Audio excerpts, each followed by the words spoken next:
Hola, bienvenido al canal, el canal de Rosana Eco Ideas. ¿Cómo están todos?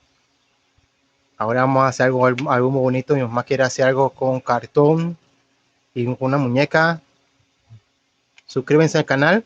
Ahora vamos a hacer algo con ¿qué? Mamá, ¿qué va a hacer? Muñeca. Muñeca Cartón. con cartón,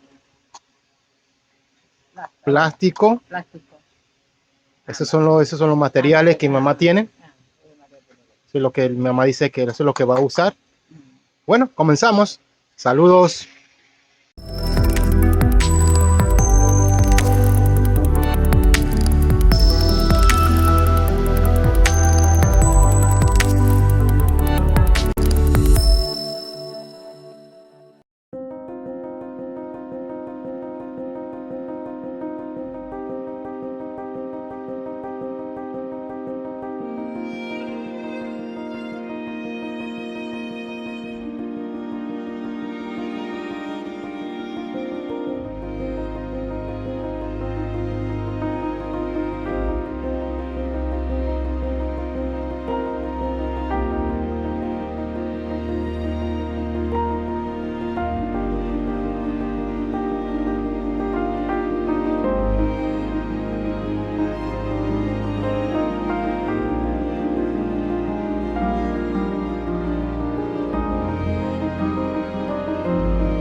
Bueno, estamos haciendo una muñeca está transformando una muñeca con, esos son los materiales plásticos, cartón, para hacer una silla para la muñeca. Suscríbanse al canal, gracias por estar aquí en el canal de Rosana Eco Ideas. Da like, comenten en qué parte del país están viéndonos y gracias por estar aquí al canal de Rosana Iglesia. Somos de Panamá. Saludos.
Bueno, ya terminamos. ¿Qué opinan? Este es el plástico. Este es para poner las agujas en las agujas de la muñequita, de la muñeca cuna, con el cartón. Este es plástico, lo puso aquí mi mamá con el plástico, y su agujita para ponerlo ahí, ese para ponerlo en un adorno, y también esto adorno alrededor de la silla. Eso es todo. Qué bonito. ¿Qué opinan? Suscríbanse al canal de todo lo que hace mi mamá Rosana Eco Ideas. Suscríbanse, dan like y comenten en qué parte del país están viéndonos. Y gracias por estar aquí al canal de Rosana Iglesia. Y ahora vamos. Saludos, mamá. Y bendiciones a todos. Y gracias por estar aquí al canal.